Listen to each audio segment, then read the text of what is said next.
Here's the red meter. Okay.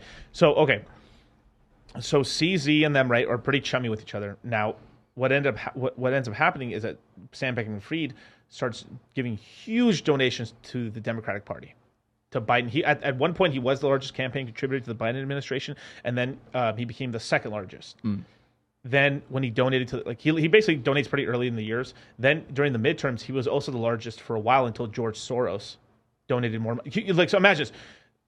You've donated so much money that you're the only person that's donated more money to the Democratic Party is George Soros.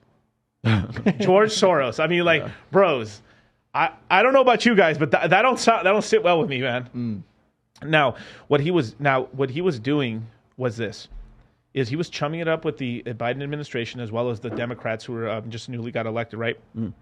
And what he was doing is he was putting forth a bill where only basically 2 exchanges were going to be allowed in the United States to really let your coins sit on there and become something called sandboxes, right? Okay.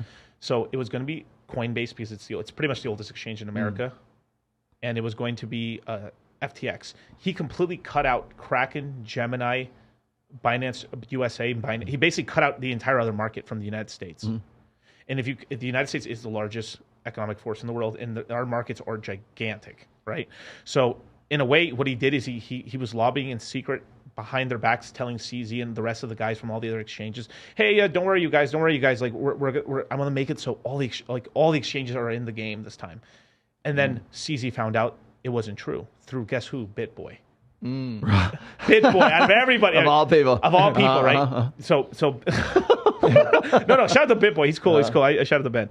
But so recently, BitBoy interviewed a buddy of mine, Corey Costa, and Corey Costa and him had an interesting sort of conversation about kind of SBF, what he was going on. So BitBoy kind of blew the whistle, saying, "This dude is doing evil stuff, man. This guy's doing really evil stuff. He's going to get rid of all of DeFi." And what that meant is, if your coins left the FTX bubble or the Coinbase bubble, you could be in trouble, big trouble, to the point where you're considered money laundering. Yeah, and essentially they just basically are trying to get you cut out of any natural system and just stuck in the silo that they want you in. Right. So you were going to play in this little. Can you full screen me?